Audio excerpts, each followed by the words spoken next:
नमस्कार दोस्तों, हमारे चैनल पर आपका स्वागत है। नैतिक शिक्षा पाठ 10 कांच की 3 शीशियाँ। यह कहानी जानकी की है, जो कि बहुत प्रतिभाशाली और मेहनती लड़की है, परंतु उसे बहुत जल्दी क्रोध आ जाता है। वह अक्सर दुखी, उदास और निराश हो जाती है। माँ उसके इस व्यवहार से बहुत परेशान है। एक दिन घर में माँ की सहेली एक चिकित्सिका आई हुई थी। उन्होंने जानकी के स्वभाव के बारे में जाना। चिंता व्यक्त करते हुए उन्होंने 3 शीशियाँ दी। माँ के बुलाने पर जानकी काकी को प्रणाम करके उनके पास आकर खड़ी हो गई। काकी ने जानकी को समझाते हुए कहा, पहली शीशी में से 2 बूंद अपने मुंह में डालकर 10 मिनट तक उन बूंदों को अपने मुंह में रखकर चुपचाप बैठी रहना। ऐसा तुम बहुत तेज गुस्सा आने पर करना। जब भी तुम दुखी महसूस करो या उदास महसूस करो तो दूसरी शीशी से 2 बूंद अपने मुंह में डाल लेना और फिर होठों के किनारों को अपने दोनों हाथों से बाहर की तरफ खींचना। बगीचे में जाकर टहलना, फूलों की खुशबू लेना, तितलियों को पकड़ने की कोशिश करना, आधे घंटे तक बगीचे में ज़रूर खेलना। इससे दवाई अच्छी असर करेगी। जब भी तुम कुंठित, निराश अथवा परेशान महसूस करो तो तीसरी शीशी से 2 बूंद लेकर अपने माथे पर लगाकर चुपचाप बैठना। अपने परेशानी के बारे में सोचना, एक कागज़ पर अपनी परेशानी ज़रूर लिखना। इससे दवाई अच्छा असर करेगी। ऐसा तुम 1 महीने तक करना। मैं उसके बाद आकर तुमसे मिलूंगी। जानकी को काकी की बातों पर बिल्कुल भरोसा नहीं हो रहा था, फिर भी माँ के बार बार कहने पर दवाइयों का इस्तेमाल करने के लिए तैयार हो गई। बहुत तेज गुस्सा आने पर, उदास होने पर, निराश होने पर जानकी धीरे धीरे उन दवाइयों का इस्तेमाल करने से बिल्कुल बदलाव महसूस करने लगी। जब जानकी ने अपनी माँ से इस बारे में चर्चा किया तो उनका कहना था कि वह पहले जैसी नहीं रही। आईने में खुद को देखकर जानकी भी अपना स्वभाव में परिवर्तन महसूस कर रही थी। उसके विद्यालय में, उसके आस पड़ोस में सभी उसके जानने वाले उसके अंदर आए इस व्यवहार में बदलाव को सभी महसूस कर पा रहे थे। तभी एक दिन काकी पुनः उसके घर आई। उनको देखते ही जानकी का मन कृतज्ञता से भर गया। उन्हें प्रणाम किया और बहुत बहुत धन्यवाद दिया। उनकी बहुत प्रशंसा की कि आपकी दवाइयाँ बहुत प्रभावशाली हैं। परंतु काकी ने हंसते हुए उसे बताया कि वह तो पानी थी, दवाइयाँ तो थी ही नहीं। फिर उन्होंने जानकी को समझाया कि ध्यान से याद करो कि मैंने तुम्हें क्या क्या करने को कहा था।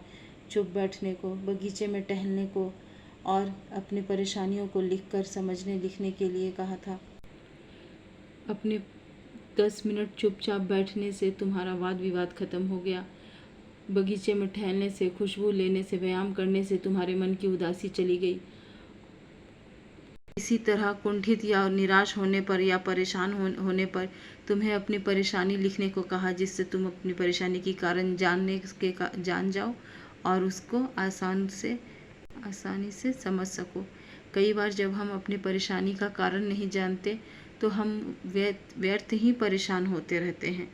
बिटिया, मैं तुम्हारा कोई इलाज नहीं कर रही थी, मैं तो सिर्फ तुम्हारी सोच बदल रही थी। अपनी भावनाओं पर अच्छे से नियंत्रण करना सीख जाओ। मुझे खुशी है कि मैं अपने इस प्रयास में सफल हुई। अगर तुम अपने भावनाओं पर नियंत्रण रख पाओगी और एक अच्छा जीवन व्यतीत कर पाओगी। यह सुनकर जानकी ने काकी को बहुत धन्यवाद दिया और अपने जीवन में एक सुखद बदलाव ले आई। साथ ही उसने वादा किया कि वह अपनी भावनाओं पर आजीवन नियंत्रण रखेगी।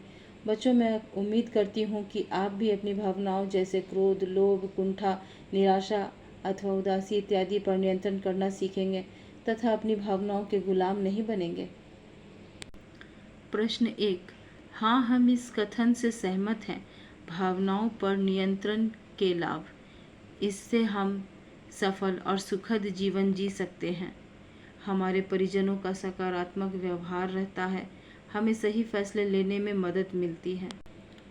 प्रश्न 2 क वे उसे तुरंत प्रतिक्रिया देने से रोकना चाहती थी। प्रश्न 2 ख परेशानी का कारण जानने से समाधान ढूंढना आसान हो जाता है।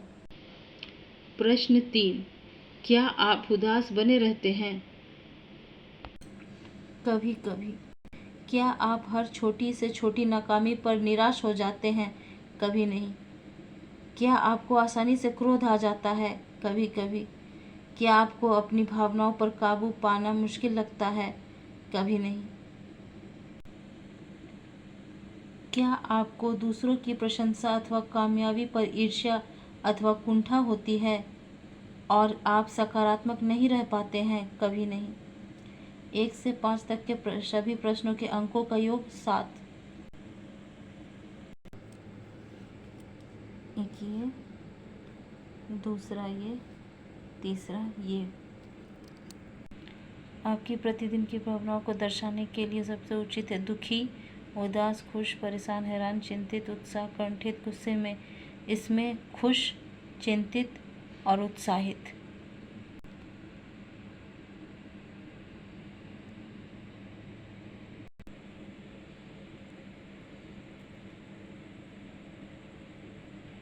नीचे दी गई तालिका के आधार पर कार्य करते हुए आप अपनी भावनाओं के रंग को बदलने का प्रयत्न कीजिए। लाल से पीले क्षेत्र की ओर, पीले क्षेत्र से हरे क्षेत्र की ओर और हरे क्षेत्र से नीले क्षेत्र से भी हरे क्षेत्र की ओर। एक स्वस्थ जीवन जीने के लिए भावनाओं को नियंत्रित रखना अति आवश्यक है। अपने माता पिता से बातचीत करके जानने का प्रयास कीजिए कि वे अपनी भावनाओं पर नियंत्रण रखने के लिए क्या तरीके अपनाते हैं। कहा जाता है कि हमें अपनी भावनाओं पर नियंत्रण रखना चाहिए, अन्यथा हमारी भावनाएं हमें अपने नियंत्रण में ले लेती हैं। ऐसी परिस्थिति को याद करके उनका वर्णन लिखिए जब आपकी भावनाओं ने आपको अपने नियंत्रण में ले लिया और अपने कुछ ऐसा कह दिया कि आपको बाद में अपने व्यवहार पर पछताना पड़ा। प्रश्न क और ख का उत्तर इस प्रकार है। मेरे माता पिता भावनाओं पर नियंत्रण रखने के लिए प्रतिदिन योगाभ्यास और ध्यान करते हैं। ख, मेरी भावनाओं ने मुझे अपने नियंत्रण में ले लिया था और मैंने अपने माता पिता से जिद और क्रोध में आकर वीडियो गेम दिलाने को कहा था, परंतु जब परीक्षा में मेरे कम अंक आए तब मुझे अपने व्यवहार पर पछताना पड़ा। धन्यवाद।